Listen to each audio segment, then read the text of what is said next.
Primera de Corintios, capítulo 1. Saludos de Pablo.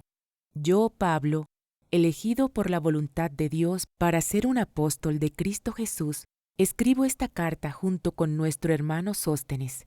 Va dirigida a la Iglesia de Dios en Corinto, a ustedes que han sido llamados por Dios para ser su pueblo santo. Él los hizo santos por medio de Cristo Jesús, tal como lo hizo con todos los que en todas partes invocan el nombre de nuestro Señor Jesucristo, Señor de ellos y de nosotros. Que Dios nuestro Padre y el Señor Jesucristo les den gracia y paz. Pablo da gracias a Dios. Siempre doy gracias a mi Dios por ustedes y por los dones inmerecidos que les dio ahora que pertenecen a Cristo Jesús. Por medio de Él, Dios ha enriquecido la iglesia de ustedes en todo sentido, con toda la elocuencia y con todo el conocimiento que tienen. Eso confirma que es verdad lo que les dije acerca de Cristo. Ahora tienen todos los dones espirituales que necesitan mientras esperan con anhelo el regreso de nuestro Señor Jesucristo. Él los mantendrá firmes hasta el final para que estén libres de toda culpa el día que nuestro Señor Jesucristo vuelva. Dios lo hará, porque Él es fiel para hacer lo que dice, y los ha invitado a que tengan comunión con su Hijo Jesucristo, nuestro Señor. Divisiones en la Iglesia. Amados hermanos, les ruego por la autoridad de nuestro Señor Jesucristo, que vivan en armonía los unos con los otros, que no haya divisiones en la Iglesia, por el contrario, sean todos de un mismo parecer, unidos en pensamiento y propósito. Pues algunos de la casa de Cloé me contaron de las peleas entre ustedes, mis amados hermanos. Algunos de ustedes dicen, yo soy seguidor de Pablo. Otros dicen, yo sigo a Apolos, o yo sigo a Pedro, o yo sigo únicamente a Cristo. ¿Acaso Cristo está dividido en facciones? ¿Fui yo, Pablo, crucificado por ustedes? ¿Fue alguno de ustedes bautizado en el nombre de Pablo? Por supuesto que no. Agradezco a Dios que no bauticé a ninguno de ustedes, excepto a Crispo y a Gayo, porque ahora nadie puede decir que fue bautizado en mi nombre. Ah, sí, también bauticé a los de la casa de Estéfanas, pero no recuerdo haber bautizado a nadie más, pues Cristo no me envió a bautizar, sino a predicar la buena noticia, y no con palabras ingeniosas, por temor a que la cruz de Cristo perdiera su poder. La sabiduría de Dios. El mensaje de la cruz es una ridiculez para los que van rumbo a la destrucción, pero nosotros, que vamos en camino a la salvación, sabemos que es el poder mismo de Dios. Como dicen las Escrituras, destruiré la sabiduría de los sabios y desecharé la inteligencia de los inteligentes. Así que, ¿dónde deja eso a los filósofos, a los estudiosos y a los especialistas en debates de este mundo? Dios ha hecho que la sabiduría de este mundo parezca una ridiculez, ya que Dios, en su sabiduría, se aseguró de que el mundo nunca lo conociera por medio de la sabiduría humana. Usó nuestra predicación ridícula para salvar a los que creen. Es ridícula para los judíos que piden señales del cielo, y es ridícula para los griegos que buscan la sabiduría humana. Entonces, cuando predicamos que Cristo fue crucificado, los judíos se ofenden y los gentiles dicen que son puras tonterías. Sin embargo, para los que Dios llamó a la salvación, tanto judíos como gentiles, Cristo es el poder de Dios y la sabiduría de Dios. Ese plan ridículo de Dios es más sabio que el más sabio de los planes humanos, y la debilidad de Dios es más fuerte que la mayor fuerza humana. Recuerden, amados hermanos, que pocos de ustedes eran sabios a los ojos del mundo, o poderosos o ricos, cuando Dios los llamó. En cambio, Dios eligió lo que el mundo considera ridículo para avergonzar a los que se creen sabios, y escogió cosas que no tienen poder para avergonzar a los poderosos. Dios escogió lo despreciado por el mundo, lo que se considera como nada, y lo usó para convertir en nada lo que el mundo considera importante. Como resultado, nadie puede jamás jactarse en presencia de Dios. Dios los ha unido a ustedes con Cristo Jesús. Dios hizo que Él fuera la sabiduría misma para nuestro beneficio. Cristo nos hizo justos ante Dios nos hizo puros y santos y nos liberó del pecado. Por lo tanto, como dicen las Escrituras, si alguien quiere jactarse, que se jacte solamente del Señor. Primera de Corintios, capítulo 2. Pablo y su mensaje de sabiduría. Amados hermanos, la primera vez que los visité, no me valí de palabras elevadas, ni de una sabiduría impresionante para contarles acerca del plan secreto de Dios, pues decidí que mientras estuviera con ustedes, olvidaría todo excepto a Jesucristo, el que fue crucificado. Me acerqué a ustedes en debilidad, con timidez y temblor, y mi mensaje y mi predicación fueron muy sencillos. En lugar de usar discursos ingeniosos y persuasivos, confié solamente en el poder del Espíritu Santo. Lo hice así para que ustedes no confiaran en la sabiduría humana, sino en el poder de Dios. Sin embargo, cuando estoy con creyentes maduros, sí hablo con palabras de sabiduría, pero no la clase de sabiduría que pertenece a este mundo o a los gobernantes de este mundo, quienes pronto son olvidados. No, la sabiduría de la que hablamos es el misterio de Dios, su plan que antes estaba escondido, aunque Él lo hizo para nuestra gloria final, aún antes que comenzara el mundo. Pero los gobernantes de este mundo no lo entendieron. Si lo hubieran hecho, no habrían crucificado a nuestro glorioso Señor. A eso se refieren las Escrituras cuando dicen: ningún ojo ha visto, ningún oído ha escuchado, ninguna mente ha imaginado lo que Dios tiene preparado para quienes lo aman. Pero fue a nosotros a quienes Dios reveló esas cosas por medio de su Espíritu, pues su Espíritu investiga todo a fondo y nos muestra los secretos profundos de Dios. Nadie puede conocer los pensamientos de una persona, excepto el propio Espíritu de esa persona, y nadie puede conocer los pensamientos de Dios, excepto el propio Espíritu de Dios. Y nosotros hemos recibido el Espíritu de Dios, no el espíritu del mundo, de manera que podemos conocer las cosas maravillosas que Dios nos ha regalado. Les decimos estas cosas sin emplear palabras que provienen de la sabiduría humana. En cambio, hablamos con palabras que el Espíritu nos da. Usamos las palabras del Espíritu para explicar las verdades espirituales, pero los que no son espirituales no pueden recibir esas verdades de parte del Espíritu de Dios. Todo les suena ridículo y no pueden entenderlo, porque solo los que son espirituales pueden entender lo que el Espíritu quiere decir. Los que son espirituales pueden evaluar todas las cosas, pero ellos mismos no pueden ser evaluados por otros, pues, ¿quién puede conocer los pensamientos del Señor? ¿Quién sabe lo suficiente para enseñarle a Él? Pero nosotros entendemos estas cosas porque tenemos la mente de Cristo. Primera de Corintios, capítulo 3. Pablo y Apolos, siervos de Cristo.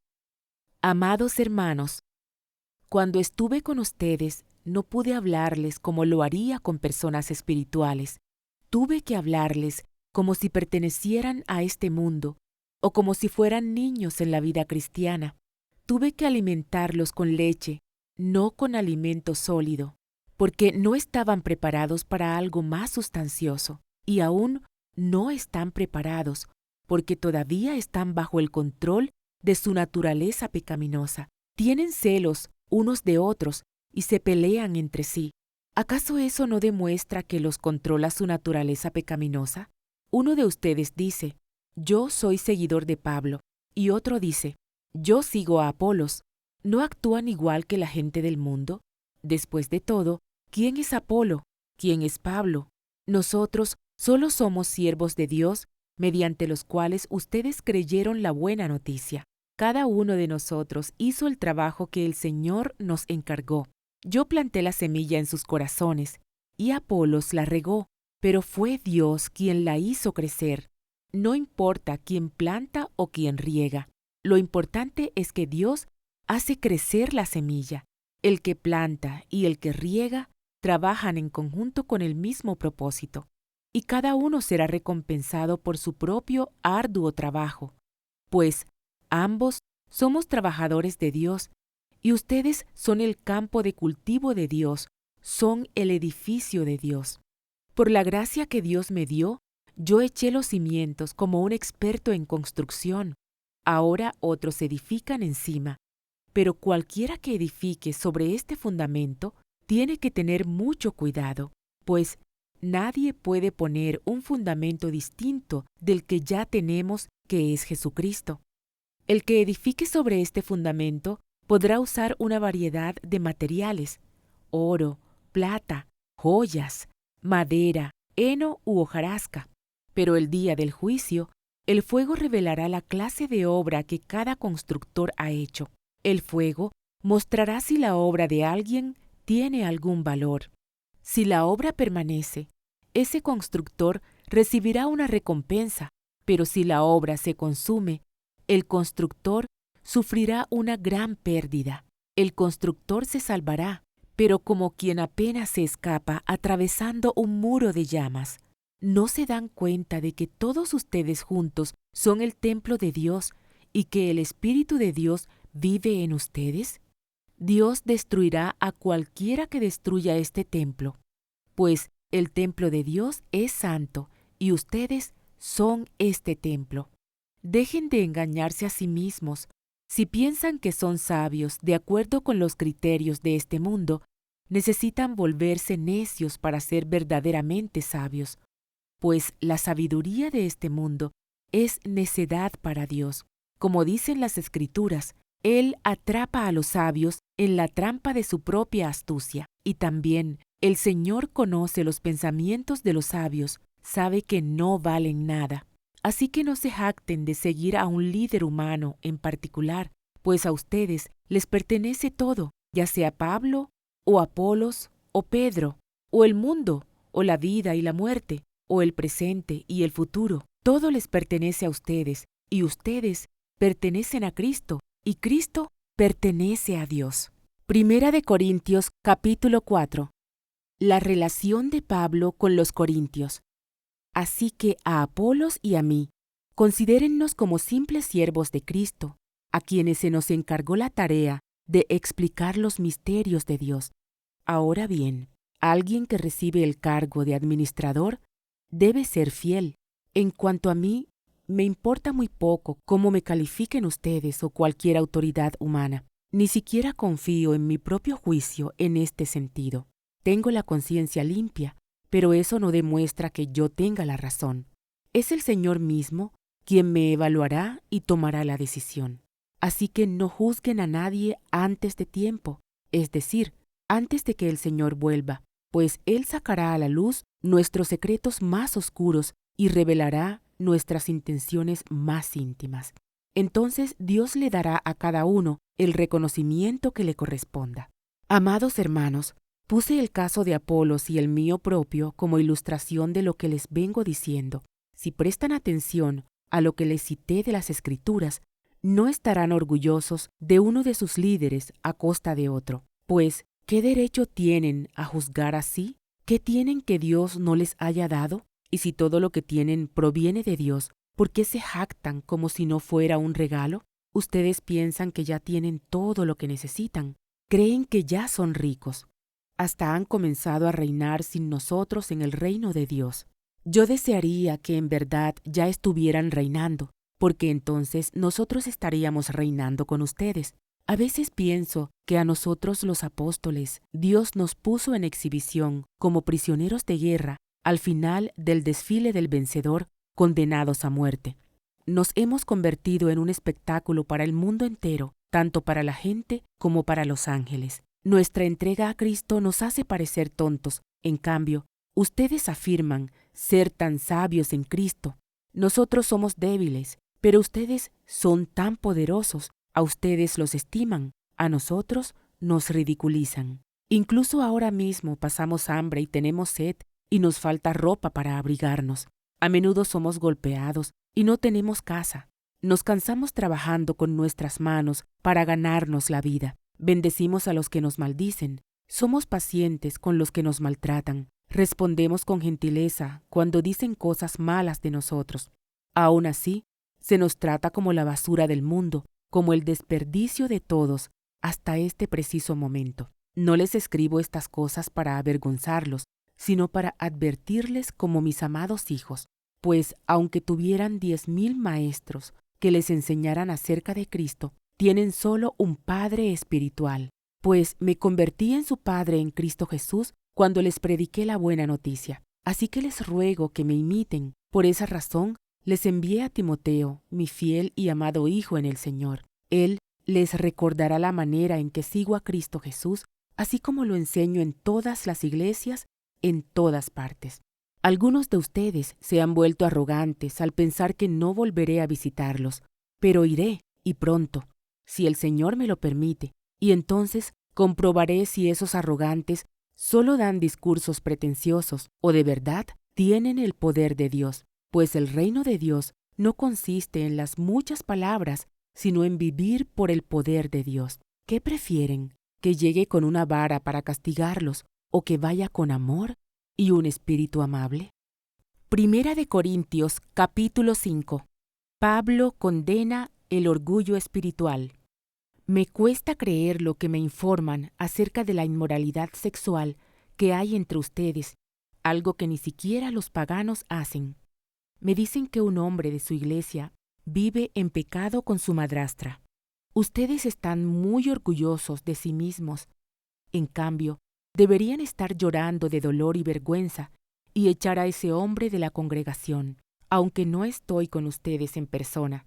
Sí lo estoy en espíritu, y como si estuviera ahí, ya emití mi juicio sobre ese hombre en el nombre del Señor Jesús. Ustedes deben convocar a una reunión de la iglesia. Yo estaré presente en espíritu, igual que el poder de nuestro Señor Jesús. Entonces deben expulsar a ese hombre y entregárselo a Satanás para que su naturaleza pecaminosa sea destruida y él mismo sea salvo el día que el Señor vuelva. Es terrible que se jacten sobre dicho asunto. ¿No se dan cuenta de que ese pecado es como un poco de levadura que impregna toda la masa? Desháganse de la vieja levadura, quitando a ese perverso de entre ustedes. Entonces serán como una nueva masa preparada sin levadura, que es lo que realmente son. Cristo, nuestro Cordero Pascual, ha sido sacrificado por nosotros. Por lo tanto, celebremos el festival, no con el viejo pan de perversidad y maldad, sino con el nuevo pan de sinceridad y verdad. Cuando les escribí anteriormente, les dije que no se relacionaran con personas que se entregan al pecado sexual, pero no me refería a los incrédulos que se entregan al pecado sexual, o son avaros, o estafadores, o rinden culto a ídolos. Uno tendría que salir de este mundo para evitar gente como esa. Lo que quise decir es, no se relacionen con ninguno que afirma ser creyente y aún así se entrega al pecado sexual, o es avaro, o rinde culto a ídolos, o insulta, o es borracho o estafador. Ni siquiera coman con esa gente. No es mi deber juzgar a los de afuera, pero sí es responsabilidad de ustedes juzgar a los que son de la iglesia y están en pecado. Dios juzgará a los de afuera, pero como dicen las Escrituras, quiten al malvado de entre ustedes. Primera de Corintios, capítulo 6.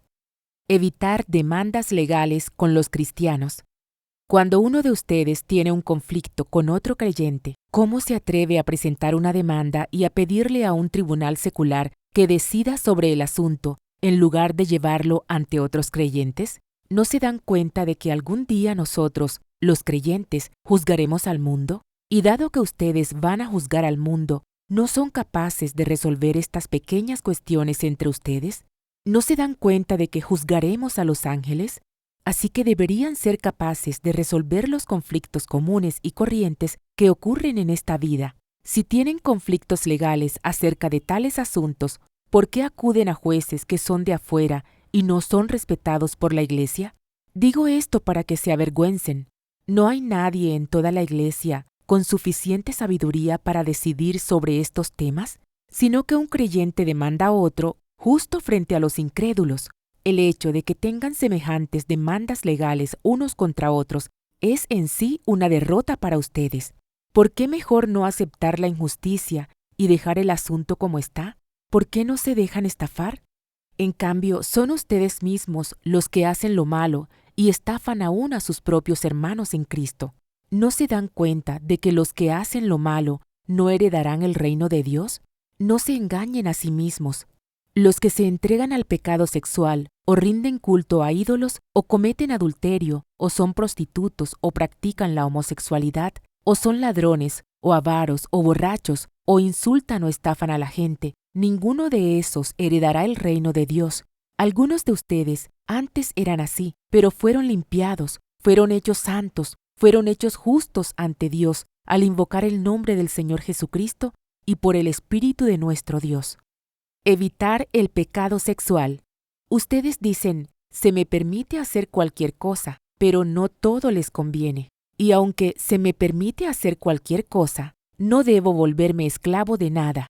Ustedes dicen, la comida se hizo para el estómago y el estómago para la comida. Eso es cierto, aunque un día Dios acabará con ambas cosas. Pero ustedes no pueden decir que nuestro cuerpo fue creado para la inmoralidad sexual. Fue creado para el Señor, y al Señor le importa nuestro cuerpo. Y Dios nos levantará de los muertos con su poder, tal como levantó de los muertos a nuestro Señor. ¿No se dan cuenta de que sus cuerpos en realidad son miembros de Cristo? ¿Acaso un hombre debería tomar su cuerpo, que es parte de Cristo, y unirlo a una prostituta? Jamás. ¿Y no se dan cuenta de que si un hombre se une a una prostituta, se hace un solo cuerpo con ella?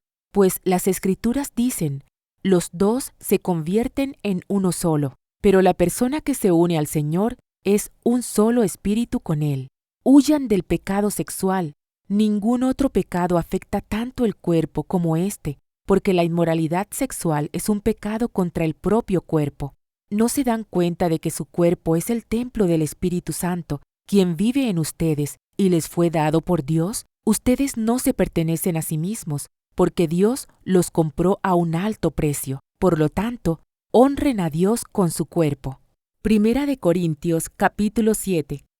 Instrucciones sobre el matrimonio. Ahora, en cuanto a las preguntas que me hicieron en su carta, es cierto que es bueno abstenerse de tener relaciones sexuales. Sin embargo, dado que hay tanta inmoralidad sexual, cada hombre debería tener su propia esposa y cada mujer su propio marido. El esposo debe satisfacer las necesidades sexuales de su esposa y la esposa debe satisfacer las necesidades sexuales de su marido. La esposa le da autoridad sobre su cuerpo a su marido y el esposo le da autoridad sobre su cuerpo a su esposa.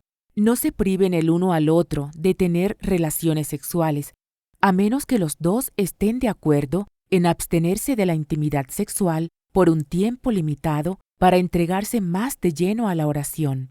Después deberán volverse a juntar, a fin de que Satanás no pueda tentarlos por la falta de control propio.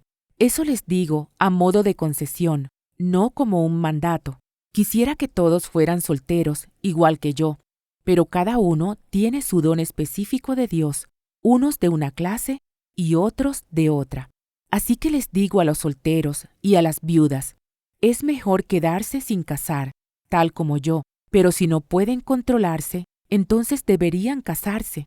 Es mejor casarse que arder de pasión. No obstante, para los que ya están casados, tengo un mandato que no proviene de mí, sino del Señor. La esposa no debe dejar a su marido, pero si lo deja, que no se case de nuevo o bien que se reconcilie con él, y el marido no debe dejar a su esposa. Ahora me dirigiré al resto de ustedes. Aunque no tengo un mandato directo del Señor, si un hombre cristiano está casado con una mujer que no es creyente y ella está dispuesta a seguir viviendo con él, no debe abandonarla. Y si una mujer cristiana tiene un esposo que no es creyente y él está dispuesto a seguir viviendo con ella, no debe abandonarlo, pues la esposa cristiana da santidad a su matrimonio y el esposo cristiano da santidad al suyo. De otro modo, sus hijos no serían santos, pero ahora son santos. En cambio, si el esposo o la esposa, que no es creyente, insiste en irse, dejen que se vaya. En estos casos, el cónyuge cristiano ya no está ligado al otro, porque Dios los ha llamado a ustedes a vivir en paz. ¿Acaso ustedes, esposas, ¿No se dan cuenta de que sus maridos podrían ser salvos a causa de ustedes? Y ustedes, esposos, ¿no se dan cuenta de que sus esposas podrían ser salvas a causa de ustedes? Cada uno debería seguir viviendo en la situación que el Señor lo haya puesto y permanecer tal como estaba cuando Dios lo llamó por primera vez. Esa es mi regla para todas las iglesias. Por ejemplo, un hombre que se circuncidó antes de llegar a ser creyente no debería tratar de revertir su condición. Y el hombre que no estaba circuncidado cuando llegó a ser creyente no debería circuncidarse ahora, pues no tiene importancia si un hombre ha sido o no circuncidado. Lo importante es cumplir los mandamientos de Dios. Cada uno debería permanecer tal como estaba cuando Dios lo llamó. ¿Eres un esclavo? No dejes que eso te preocupe. Sin embargo, si tienes la oportunidad de ser libre, aprovéchala. Y recuerda, si eras un esclavo cuando el Señor te llamó, ahora eres libre en el Señor. Y si eras libre cuando el Señor te llamó, ahora eres un esclavo en Cristo. Dios pagó un alto precio por ustedes, así que no se dejen esclavizar por el mundo.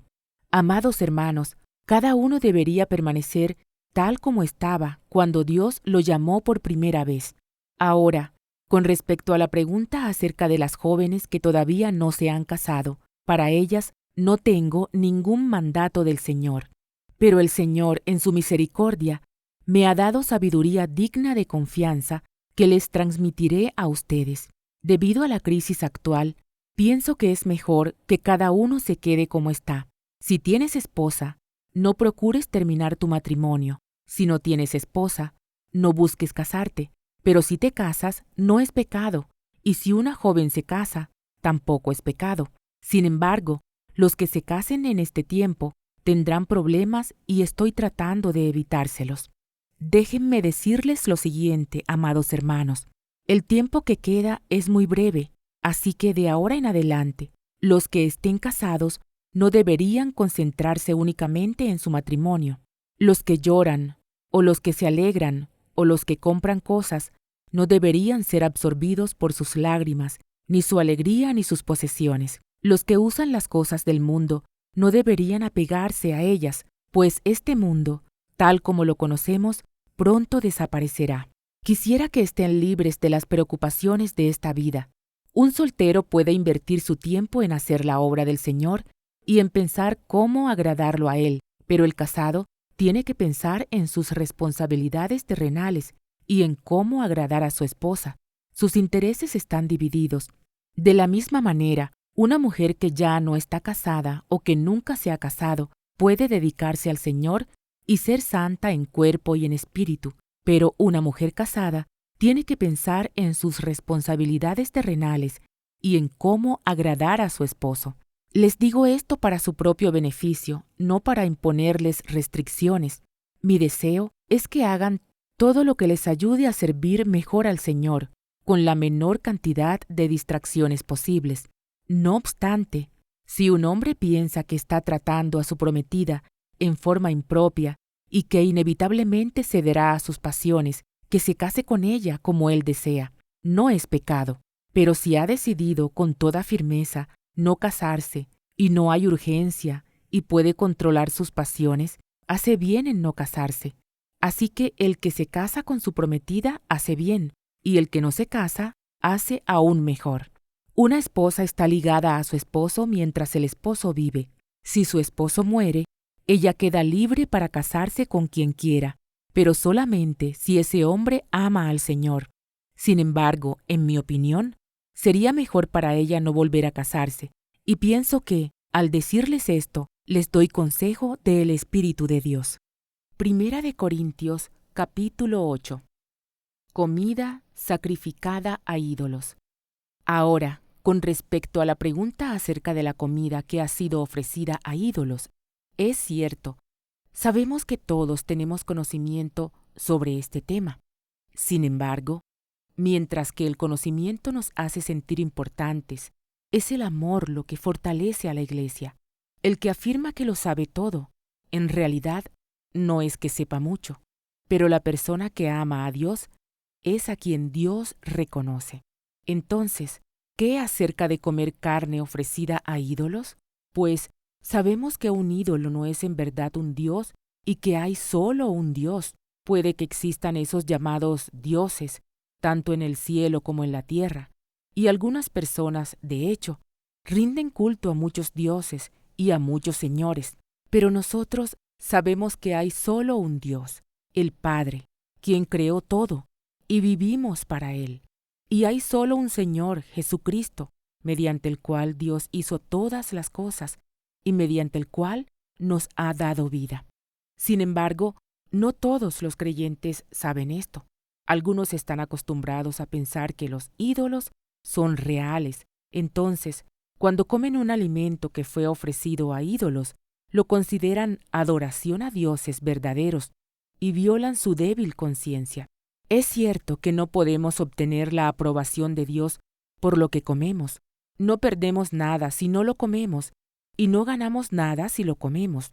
Pero ustedes deben tener cuidado de que su libertad no haga tropezar a los que tienen una conciencia más débil, pues si otros te ven, con tu conocimiento superior, comiendo en el templo de un ídolo, ¿acaso no se sentirán alentados a violar su conciencia al comer un alimento que se ofreció a un ídolo?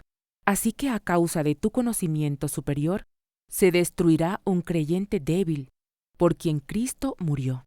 Cuando ustedes pecan contra otros creyentes, al alentarlos a hacer algo que para ellos está mal, pecan contra Cristo. Por lo tanto, si lo que como hace que otro creyente peque, nunca más comeré carne mientras viva, porque no quiero hacer que otro creyente tropiece. Primera de Corintios capítulo 9. Pablo renuncia a sus derechos. ¿Acaso no soy tan libre como cualquier otro? ¿No soy apóstol? ¿No he visto a Jesús nuestro Señor con mis propios ojos? ¿No es gracias a mi trabajo que ustedes pertenecen al Señor? Aunque otros piensen que no soy apóstol, ciertamente para ustedes lo soy. Ustedes mismos son la prueba de que soy apóstol del Señor. Esta es mi respuesta a los que cuestionan mi autoridad. ¿Acaso no tenemos derecho de hospedarnos con ustedes y compartir sus comidas? ¿No tenemos derecho a llevar con nosotros a una esposa cristiana como lo hacen los demás apóstoles y los hermanos del Señor y como lo hace Pedro? ¿O Bernabé y yo somos los únicos que tenemos que trabajar para sostenernos? ¿Qué soldado tiene que pagar sus propios gastos? ¿Qué agricultor planta un viñedo y no tiene derecho a comer de su fruto? ¿A qué pastor que cuida de su rebaño de ovejas no se le permite beber un poco de la leche? ¿Expreso meramente una opinión humana? ¿O dice la ley lo mismo? Porque la ley de Moisés dice, no le pongas bozal al buey para impedirle que coma mientras trilla el grano. ¿Acaso pensaba Dios únicamente en bueyes cuando dijo eso? ¿No nos hablaba a nosotros en realidad? Claro que sí, se escribió para nosotros, a fin de que tanto el que ara como el que trilla el grano puedan esperar una porción de la cosecha. Ya que hemos plantado la semilla espiritual entre ustedes, ¿no tenemos derecho a cosechar el alimento y la bebida material? Si ustedes sostienen a otros que les predican, ¿no deberíamos tener nosotros aún mayor derecho a que nos sostengan? Pero nunca nos hemos valido de ese derecho. Preferiríamos soportar cualquier cosa antes de ser un obstáculo a la buena noticia acerca de Cristo. ¿No se dan cuenta de que los que trabajan en el templo obtienen sus alimentos de las ofrendas que se llevan al templo?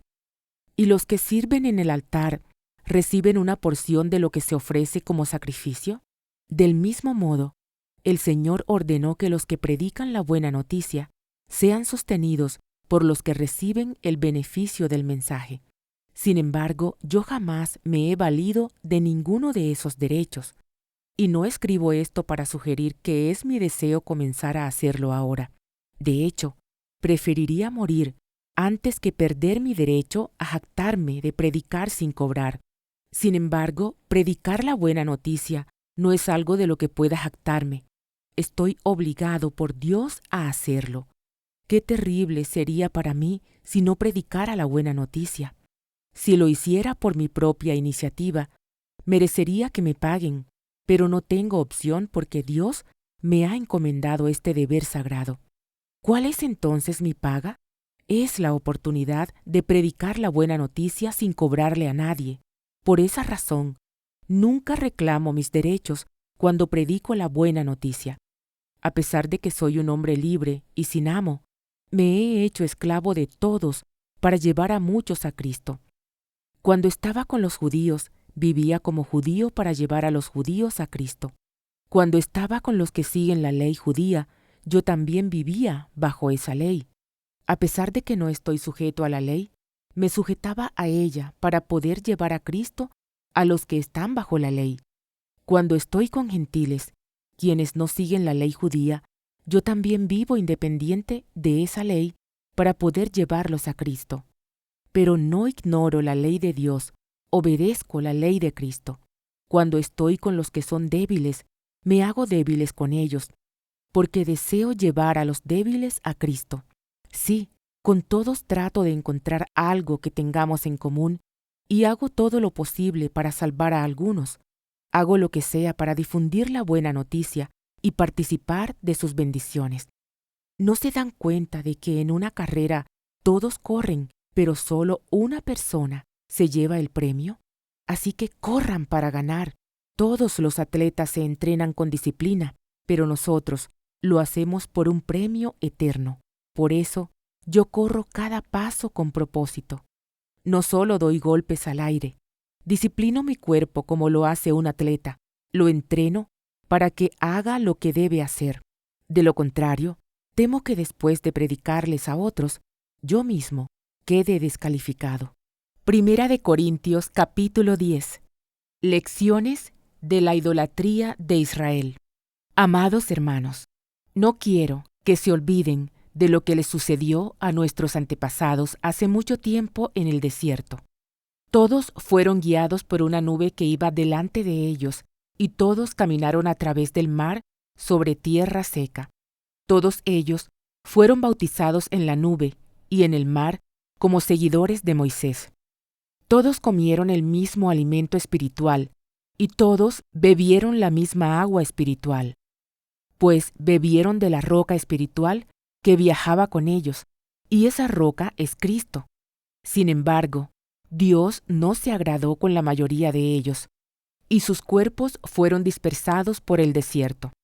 Esas cosas sucedieron como una advertencia para nosotros, a fin de que no codiciemos lo malo como hicieron ellos, ni rindamos culto a ídolos como hicieron algunos de ellos. Como dicen las Escrituras, el pueblo celebró con abundante comida y bebida, y se entregó a diversiones paganas. Y no debemos cometer inmoralidad sexual como hicieron algunos de ellos, lo cual causó la muerte de 23,000 personas en un solo día. Tampoco deberíamos poner a prueba a Cristo, como hicieron algunos de ellos, y luego murieron mordidos por serpientes. Y no murmuren como lo hicieron algunos de ellos, y luego el ángel de la muerte los destruyó. Esas cosas les sucedieron a ellos como ejemplo para nosotros. Se pusieron por escrito para que nos sirvieran de advertencia a los que vivimos en el fin de los tiempos. Si ustedes piensan que están firmes, tengan cuidado de no caer. Las tentaciones que enfrentan en su vida no son distintas de las que otros atraviesan, y Dios es fiel. No permitirá que la tentación sea mayor de lo que puedan soportar. Cuando sean tentados, Él les mostrará una salida para que puedan resistir. Por lo tanto, mis queridos amigos, huyan de la adoración a los ídolos. Ustedes son personas razonables. Juzguen por sí mismos si lo que digo es cierto. Cuando bendecimos la copa en la mesa del Señor, ¿no participamos en la sangre de Cristo? Y cuando partimos el pan, ¿no participamos en el cuerpo de Cristo? Aunque somos muchos, todos comemos de un mismo pan, con lo cual demostramos que somos un solo cuerpo. Piensen en el pueblo de Israel. ¿No estaban unidos al comer de los sacrificios del altar? ¿Qué es lo que trato de decir? ¿Que la comida ofrecida a ídolos tiene alguna importancia o que los ídolos son dioses verdaderos? No, de ninguna manera. Lo que digo es que esos sacrificios se ofrecen a los demonios, no a Dios. Y no quiero que ustedes tengan parte con los demonios. Ustedes no pueden beber de la copa del Señor y también de la copa de los demonios. No pueden comer de la mesa del Señor y también de la mesa de los demonios. ¿Qué? ¿Acaso nos atreveremos a despertar los celos del Señor? ¿Piensan que somos más fuertes que Él? Ustedes dicen, se me permite hacer cualquier cosa, pero no todo les conviene. Dicen, se me permite hacer cualquier cosa, pero no todo trae beneficio. No se preocupen por su propio bien, sino por el bien de los demás. Así que pueden comer cualquier carne que se venda en el mercado sin preguntar nada por motivos de conciencia, pues la tierra es del Señor y todo lo que hay en ella. Si alguien que no es creyente los invita a cenar a su casa, acepten la invitación si desean, coman todo lo que les ofrezcan sin preguntar nada por motivos de conciencia. Pero supongamos que alguien les dice, esta carne se ofreció a un ídolo. No la coman, por respeto a la conciencia del que lo dijo. Tal vez no sea una cuestión de conciencia para ustedes, pero lo es para la otra persona. Pues, ¿por qué tendría que ser restringida mi libertad por lo que piense otra persona? Si puedo darle gracias a Dios por la comida y disfrutarla, ¿por qué debería ser condenado por comerla? Así que, sea que coman o beban o cualquier otra cosa que hagan, háganlo todo para la gloria de Dios. No ofendan a los judíos, ni a los gentiles, ni a la iglesia de Dios. Yo también trato de complacer a todos en todo lo que hago. No hago solo lo que es mejor para mí, hago lo que es mejor para otros, a fin de que muchos sean salvos. Y ustedes deberían imitarme a mí, así como yo imito a Cristo. Primera de Corintios capítulo 11. Instrucciones para la adoración en público. Cuánto me alegro de que ustedes siempre me tienen en sus pensamientos y de que siguen las enseñanzas que les transmití. Pero hay algo que quiero que sepan. La cabeza de todo hombre es Cristo. La cabeza de la mujer es el hombre. Y la cabeza de Cristo es Dios. El hombre deshonra a su cabeza si se cubre la cabeza mientras ora o profetiza. En cambio, la mujer deshonra a su cabeza si ora o profetiza sin cubrirse la cabeza, porque es como si se la rapara. Efectivamente, si ella se niega a ponerse algo para cubrirse la cabeza, debería cortarse todo el cabello, ya que es vergonzoso que la mujer se corte el cabello o se rape la cabeza, debería cubrírsela con algo. El hombre no debería ponerse nada sobre la cabeza cuando adora a Dios, porque el hombre fue hecho a la imagen de Dios y refleja la gloria de Dios, y la mujer refleja la gloria del hombre, pues el primer hombre no provino de ninguna mujer, sino que la primera mujer provino de un hombre. Y el hombre no fue hecho para la mujer, sino que la mujer fue hecha para el hombre. Por esta razón, y debido a que los ángeles observan, la mujer debería cubrirse la cabeza para mostrar que está bajo autoridad. Sin embargo, entre el pueblo de Dios, las mujeres no son independientes de los hombres, y los hombres no son independientes de las mujeres. Pues aunque la primera mujer provino de un hombre, todos los demás hombres nacieron de una mujer, y todo proviene de Dios. Juzguen por sí mismos. ¿Es correcto que una mujer ore a Dios en público sin cubrirse la cabeza? ¿No es obvio que es vergonzoso que un hombre tenga el cabello largo? ¿Acaso el cabello largo no es el orgullo y la alegría de la mujer? Pues se le dio para que se cubra.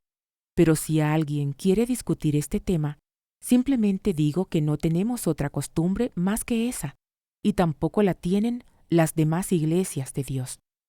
Orden en la cena del Señor. En las siguientes instrucciones no puedo elogiarlos, pues parece que hacen más daño que bien cuando se juntan. Primero, oigo que hay divisiones entre ustedes cuando se reúnen como iglesia y hasta cierto punto lo creo. Así que, por supuesto, que tiene que haber divisiones entre ustedes para que los que tienen la aprobación de Dios sean reconocidos. Cuando ustedes se reúnen, la verdad es que no les interesa la cena del Señor, pues algunos se apresuran a comer su propia comida y no la comparten con los demás. Como resultado, algunos se quedan con hambre, mientras que otros se emborrachan. ¿Qué? ¿Acaso no tienen sus propias casas para comer y beber? ¿O de veras quieren deshonrar a la iglesia de Dios y avergonzar a los pobres? ¿Qué se supone que debo decir? ¿Quieren que los elogie? Pues bien, de ninguna manera los elogiaré por esto, pues yo les transmito lo que recibí del Señor mismo. La noche en que fue traicionado, el Señor Jesús tomó pan y dio gracias a Dios por ese pan. Luego lo partió en trozos y dijo: «Esto es mi cuerpo, el cual es entregado por ustedes. Hagan esto en memoria de mí». De la misma manera, tomó en sus manos la copa de vino después de la cena y dijo: «Esta copa es el nuevo pacto entre Dios y su pueblo, un acuerdo confirmado con mi sangre. Hagan esto en memoria de mí todas las veces que la beban. Pues, cada vez que coman este pan y beban de esta copa, anuncian la muerte del Señor hasta que Él vuelva. Pues, por lo tanto, cualquiera que coma este pan o beba de esta copa del Señor en forma indigna, es culpable de pecar contra el cuerpo y la sangre del Señor. Por esta razón, cada uno debería examinarse a sí mismo antes de comer el pan y beber de la copa. Pues si alguno come el pan y bebe de la copa sin honrar el cuerpo de Cristo, come y bebe el juicio de Dios sobre sí mismo. Esa es la razón por la que muchos de ustedes son débiles y están enfermos, y algunos incluso han muerto. Si nos examinamos a nosotros mismos, Dios no nos juzgará de esa manera. Sin embargo, cuando el Señor nos juzga, nos está disciplinando para que no seamos condenados junto con el mundo. Así que, mis amados hermanos, cuando se reúnan para la cena del Señor, espérense unos a otros. Si de veras tienen hambre, que cada uno coma en su casa, a fin de no traer juicio sobre ustedes mismos cuando se reúnan. Les daré instrucciones sobre los demás asuntos después de mi llegada. Primera de Corintios, capítulo 12. Dones espirituales. Ahora, amados hermanos, con respecto a la pregunta acerca de las capacidades especiales que el Espíritu nos da, no quiero que lo malentiendan. Ustedes saben que cuando todavía eran paganos, fueron llevados por mal camino y arrastrados a rendir culto a ídolos mudos. Por lo tanto, quiero que sepan que nadie que habla por el Espíritu de Dios maldice a Jesús, y nadie puede decir que Jesús es el Señor excepto por el Espíritu Santo. Hay distintas clases de dones espirituales, pero el mismo Espíritu es la fuente de todos ellos. Hay distintas formas de servir, pero todos servimos al mismo Señor. Dios trabaja de maneras diferentes, pero es el mismo Dios quien hace la obra en todos nosotros. A cada uno de nosotros se nos da un don espiritual para que nos ayudemos mutuamente. A uno el Espíritu le da la capacidad de dar consejos sabios. A otro, el mismo Espíritu le da un mensaje de conocimiento especial. A otro, el mismo Espíritu le da gran fe, y a alguien más, ese único Espíritu, le da el don de la sanidad. A uno le da el poder para hacer milagros, y a otro la capacidad de profetizar. A alguien más le da la capacidad de discernir si un mensaje es del Espíritu de Dios o de otro espíritu. Todavía a otro se le da la capacidad de hablar en idiomas desconocidos, mientras que a otro se le da la capacidad de interpretar lo que se está diciendo. Es el mismo y único Espíritu quien distribuye todos estos dones. Solo Él decide qué don cada uno debe tener. Un cuerpo con muchas partes. El cuerpo humano tiene muchas partes, pero las muchas partes forman un cuerpo entero. Lo mismo sucede con el cuerpo de Cristo. Entre nosotros hay algunos que son judíos y otros que son gentiles, algunos son esclavos y otros son libres. Pero todos fuimos bautizados en un solo cuerpo, por un mismo espíritu, y todos compartimos el mismo espíritu. Así es, el cuerpo consta de muchas partes diferentes, no de una sola parte. Si el pie dijera, no formo parte del cuerpo porque no soy mano, no por eso dejaría de ser parte del cuerpo. Y si la oreja dijera, no formo parte del cuerpo porque no soy ojo, ¿dejaría por eso de ser parte del cuerpo? Si todo el cuerpo fuera ojo, ¿cómo podríamos oír? O si todo el cuerpo fuera oreja, ¿cómo podríamos oler? Pero nuestro cuerpo tiene muchas partes, y Dios ha puesto cada parte justo donde Él quiere. Qué extraño sería el cuerpo si tuviera solo una parte. Efectivamente, hay muchas partes, pero un solo cuerpo. El ojo nunca puede decirle a la mano, no te necesito. La cabeza tampoco puede decirle al pie, no te necesito. De hecho, algunas partes del cuerpo que parecieran las más débiles y menos importantes, en realidad son las más necesarias. Y las partes que consideramos menos honorables son las que vestimos con más esmero. Así que protegemos con mucho cuidado esas partes que no deberían verse, mientras que las partes más honorables no precisan esa atención especial. Por eso Dios ha formado el cuerpo de tal manera que se les dé más honor y cuidado a esas partes que tienen menos dignidad. Esto hace que haya armonía entre los miembros a fin de que los miembros se preocupen los unos por los otros. Si una parte sufre, las demás partes sufren con ella. Si a una parte se le da honra, todas las partes se alegran. Todos ustedes en conjunto son el cuerpo de Cristo, y cada uno de ustedes es parte de ese cuerpo. A continuación, hay algunas de las partes que Dios ha designado para la Iglesia. En primer lugar, los apóstoles. En segundo lugar, los profetas. En tercer lugar, los maestros. Luego, los que hacen milagros, los que tienen el don de sanidad, los que pueden ayudar a otros, los que tienen el don de liderazgo, los que hablan en idiomas desconocidos. ¿Acaso somos todos apóstoles? ¿Somos todos profetas? ¿Somos todos maestros? ¿Tenemos todos el poder de hacer milagros? ¿Tenemos todos el don de sanidad?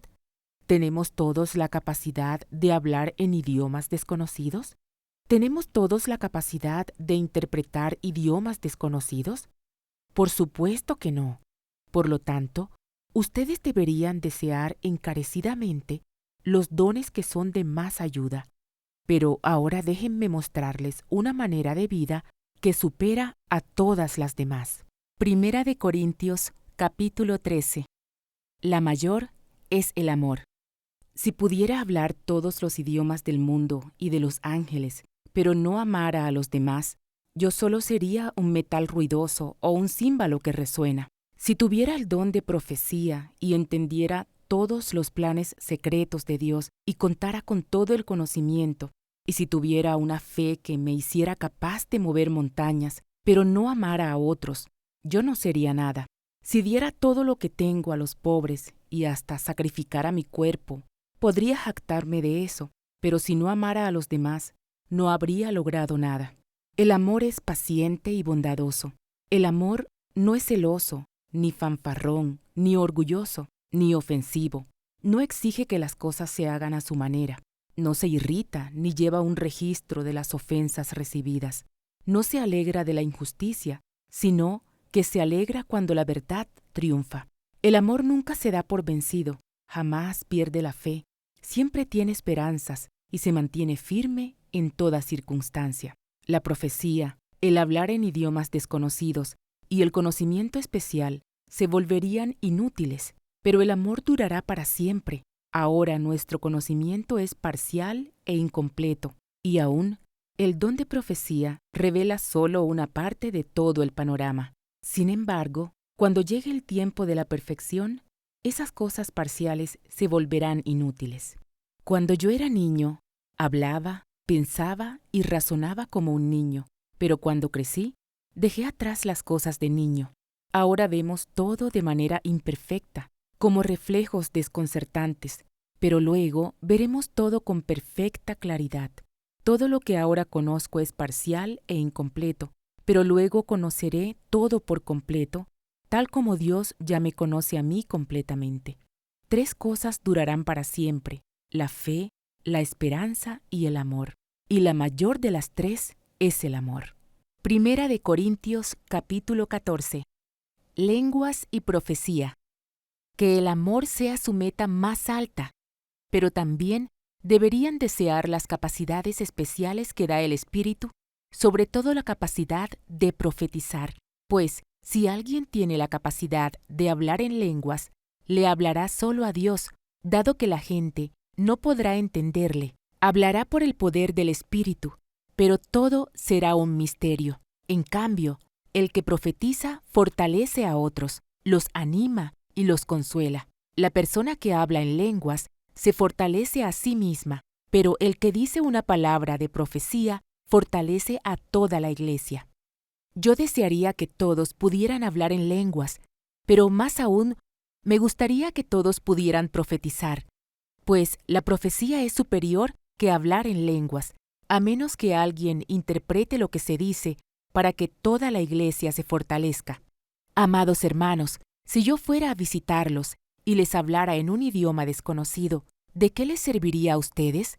En cambio, si les llevo una revelación, o un conocimiento especial, o una profecía, o una enseñanza, eso sí les sería de ayuda.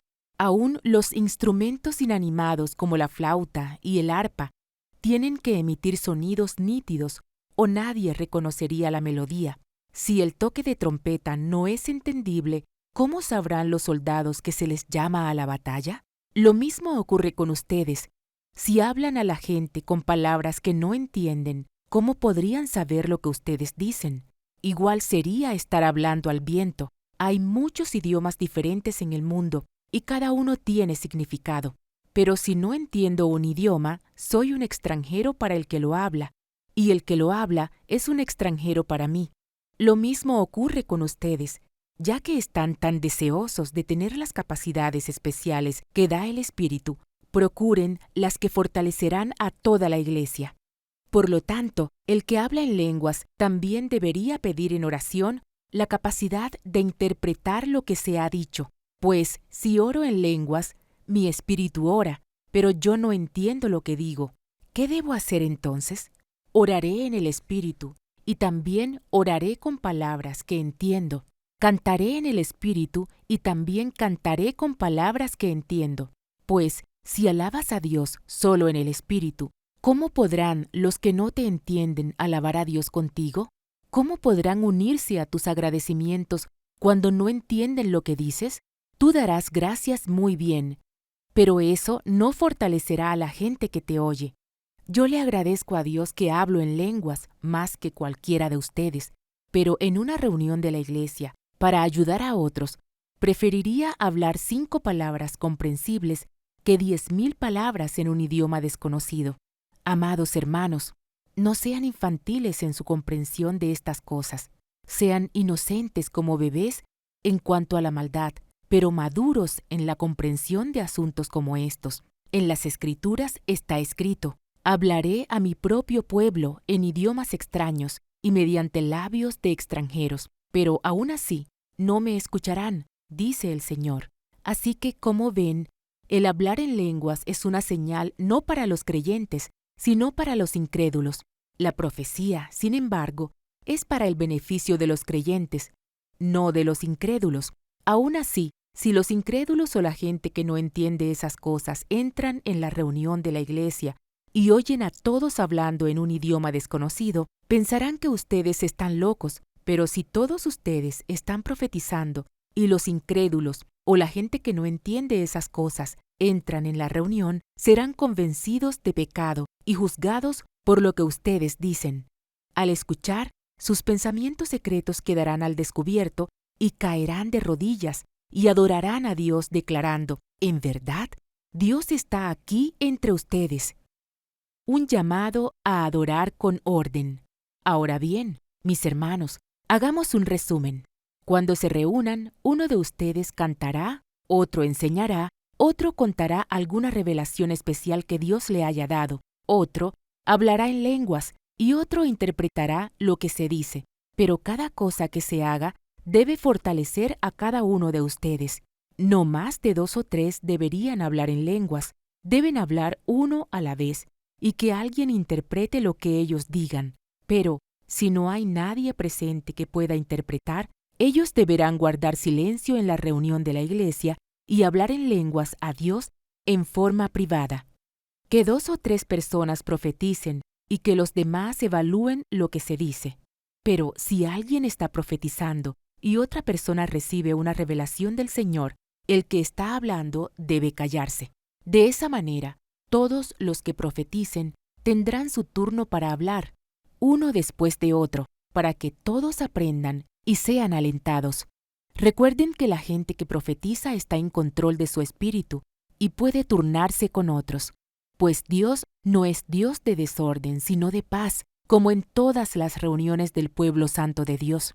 Las mujeres deben guardar silencio durante las reuniones de la iglesia. No es apropiado que hablen. Deben ser sumisas, tal como dice la ley. Si tienen preguntas, que le pregunten a su marido en casa, porque no es apropiado que las mujeres hablen en las reuniones de la iglesia. ¿O acaso piensan, Corintios, que la palabra de Dios se originó con ustedes? ¿Son ustedes los únicos a quienes fue entregada? Si alguien afirma ser profeta o piensa que es espiritual, debería reconocer que lo que digo es un mandato del Señor mismo.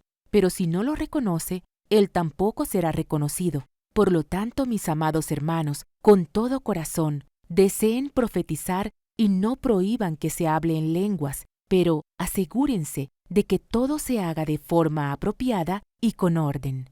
Primera de Corintios, capítulo 15. La resurrección de Cristo. Ahora, amados hermanos, permítanme recordarles la buena noticia que ya les prediqué. En ese entonces la recibieron con gusto y todavía permanecen firmes en ella. Esa es la buena noticia que los salva si ustedes siguen creyendo el mensaje que les prediqué, a menos que hayan creído algo que a principio de cuentas nunca fue cierto. Yo les transmití a ustedes lo más importante y lo que se me había transmitido a mí también. Cristo murió por nuestros pecados, tal como dicen las Escrituras. Fue enterrado y al tercer día fue levantado de los muertos, tal como dicen las Escrituras. Lo vio Pedro y luego lo vieron los 12. Más tarde, lo vieron más de 500 de sus seguidores a la vez, la mayoría de los cuales todavía viven, aunque algunos ya han muerto. Luego lo vio Santiago y después lo vieron todos los apóstoles. Por último, como si hubiera nacido en un tiempo que no me correspondía, también lo vi yo, pues soy el más insignificante de todos los apóstoles. De hecho, ni siquiera soy digno de ser llamado apóstol después de haber perseguido a la iglesia de Dios como lo hice. Sin embargo, lo que ahora soy, todo se debe a que Dios derramó su favor especial sobre mí y no sin resultados. Pues he trabajado mucho más que cualquiera de los otros apóstoles, pero no fui yo sino Dios quien obraba a través de mí por su gracia. Así que no importa si predico yo o predican ellos, porque todos predicamos el mismo mensaje que ustedes ya han creído. La resurrección de los muertos. Pero díganme lo siguiente, dado que nosotros predicamos que Cristo se levantó de los muertos, ¿por qué algunos de ustedes dicen que no habrá resurrección de los muertos? Pues si no hay resurrección de los muertos, entonces Cristo tampoco ha resucitado, y si Cristo no ha resucitado, entonces toda nuestra predicación es inútil, y la fe de ustedes también es inútil. Y nosotros, los apóstoles, estaríamos todos mintiendo acerca de Dios, porque hemos dicho que Dios levantó a Cristo de la tumba. Así que eso no puede ser cierto si no hay resurrección de los muertos, y si no hay resurrección de los muertos, entonces Cristo no ha resucitado, y si Cristo no ha resucitado, entonces la fe de ustedes es inútil, y todavía son culpables de sus pecados. En ese caso, todos los que murieron, creyendo en Cristo, están perdidos. Y si nuestra esperanza en Cristo es solo para esta vida, somos los más dignos de lástima de todo el mundo. Lo cierto es que Cristo sí resucitó de los muertos. Él es el primer fruto de una gran cosecha, el primero de todos los que murieron. Así que ya ven, tal como la muerte entró en el mundo por medio de un hombre, ahora la resurrección de los muertos ha comenzado por medio de otro hombre. Así como todos mueren porque todos pertenecemos a Adán, todos los que pertenecen a Cristo recibirán vida nueva. Pero esta resurrección tiene un orden. Cristo fue resucitado como el primero de la cosecha. Luego, todos los que pertenecen a Cristo serán resucitados cuando Él regrese. Después de eso vendrá el fin, cuando Él le entregará el reino a Dios el Padre, luego de destruir a todo gobernante y poder y toda autoridad. Pues Cristo tiene que reinar hasta que humille a todos sus enemigos debajo de sus pies. Y el último enemigo que será destruido es la muerte, pues las Escrituras dicen, Dios ha puesto todas las cosas bajo su autoridad. Claro que cuando dice todas las cosas están bajo su autoridad, no incluye a Dios mismo, quien le dio a Cristo su autoridad. Entonces, cuando todas las cosas estén bajo su autoridad, el Hijo se pondrá a sí mismo bajo la autoridad de Dios, para que Dios, quien le dio a su Hijo la autoridad sobre todas las cosas, sea completamente supremo sobre todas las cosas en todas partes.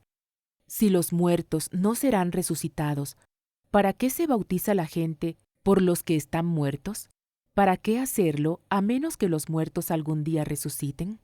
¿Y para qué nosotros a todas horas pondríamos en peligro nuestra vida? Pues juro, amados hermanos, que todos los días enfrento la muerte. Esto es tan cierto como el orgullo que siento por lo que Cristo Jesús nuestro Señor ha hecho en ustedes.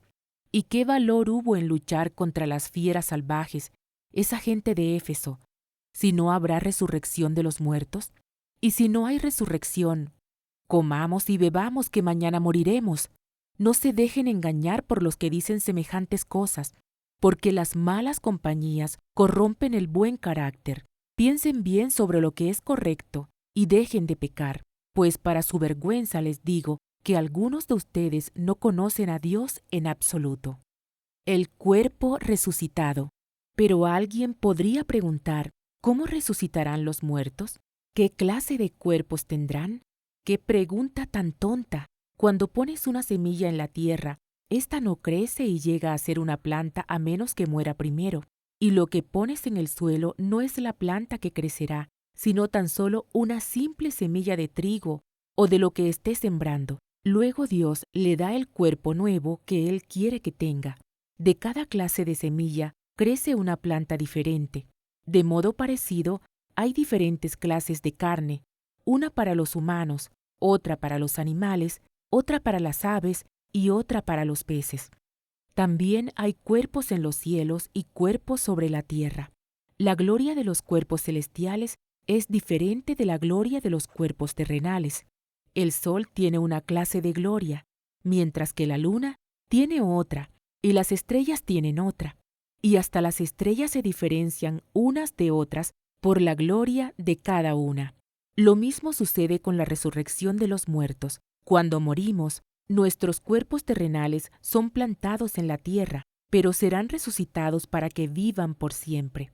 Nuestros cuerpos son enterrados en deshonra, pero serán resucitados en gloria. Son enterrados en debilidad, pero serán resucitados en fuerza. Son enterrados como cuerpos humanos naturales, pero serán resucitados como cuerpos espirituales. Pues así como hay cuerpos naturales, también hay cuerpos espirituales. Las Escrituras nos dicen, el primer hombre, Adán, se convirtió en ser viviente, pero el último Adán, es decir, Cristo, es un espíritu que da vida. Lo que primero viene es el cuerpo natural, y más tarde viene el cuerpo espiritual. Adán, el primer hombre, fue formado del polvo de la tierra, mientras que Cristo, el segundo hombre, vino del cielo. Los que son terrenales son como el hombre terrenal, y los que son celestiales son como el hombre celestial. Al igual que ahora somos como el hombre terrenal, algún día seremos como el hombre celestial. Lo que les digo, amados hermanos, es que nuestros cuerpos físicos no pueden heredar el reino de Dios. Estos cuerpos que mueren no pueden heredar lo que durará para siempre. Pero permítanme revelarles un secreto maravilloso. No todos moriremos, pero todos seremos transformados. Sucederá en un instante, en un abrir y cerrar de ojos, cuando se toque la trompeta final. Pues cuando suene la trompeta, los que hayan muerto resucitarán para vivir por siempre. Y nosotros, los que estemos vivos, también seremos transformados, pues nuestros cuerpos mortales tienen que ser transformados en cuerpos que nunca morirán. Nuestros cuerpos mortales deben ser transformados en cuerpos inmortales. Entonces, cuando nuestros cuerpos mortales hayan sido transformados en cuerpos que nunca morirán, se cumplirá la siguiente escritura. La muerte es devorada en victoria. Oh muerte, ¿dónde está tu victoria? Oh muerte, ¿dónde está tu aguijón? Pues el pecado es el aguijón que termina en muerte, y la ley le da al pecado su poder. Pero gracias a Dios, Él nos da la victoria sobre el pecado y la muerte por medio de nuestro Señor Jesucristo. Por lo tanto, mis amados hermanos, permanezcan fuertes y constantes, trabajen siempre para el Señor con entusiasmo, porque ustedes saben que nada de lo que hacen para el Señor es inútil.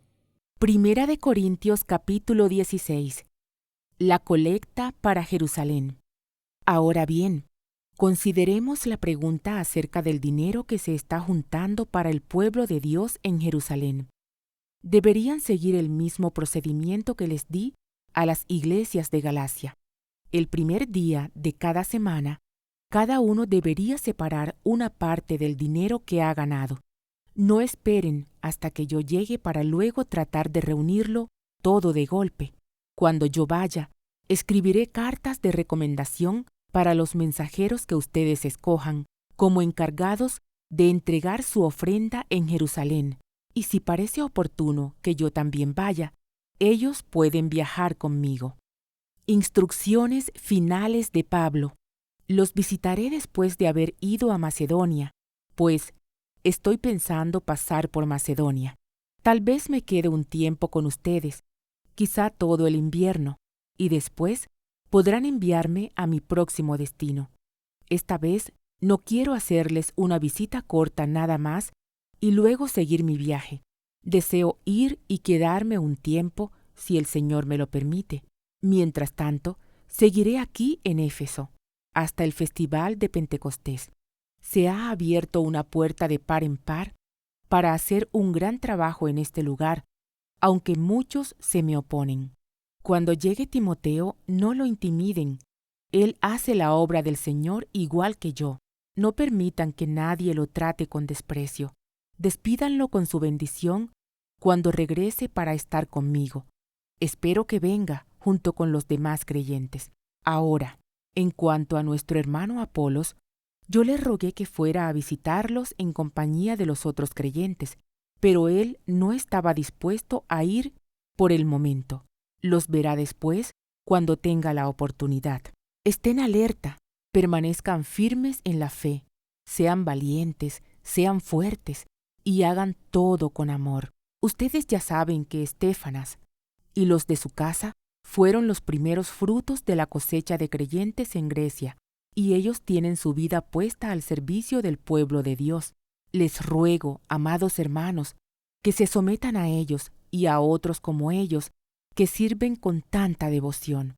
Estoy muy contento de que Estéfanas, Fortunato y Acaico hayan llegado. Ellos me han dado la ayuda que ustedes no pudieron darme al no estar aquí. Ellos también han sido de mucho aliento para mí, como lo fueron para ustedes. Muéstrenles agradecimiento a todos los que sirven así de bien. Saludos finales de Pablo. Las iglesias de aquí, en la provincia de Asia, les mandan saludos en el Señor, igual que Aquila y Priscila, y todos los demás que se congregan en la casa de ellos para las reuniones de la iglesia. Todos los hermanos de aquí les envían saludos. Salúdense unos a otros con amor cristiano. Este es mi saludo de puño y letra. Pablo. Si alguien no ama al Señor, tal persona es maldita. Señor nuestro, ven, que la gracia del Señor Jesús sea con ustedes. Mi amor a todos ustedes en Cristo Jesús.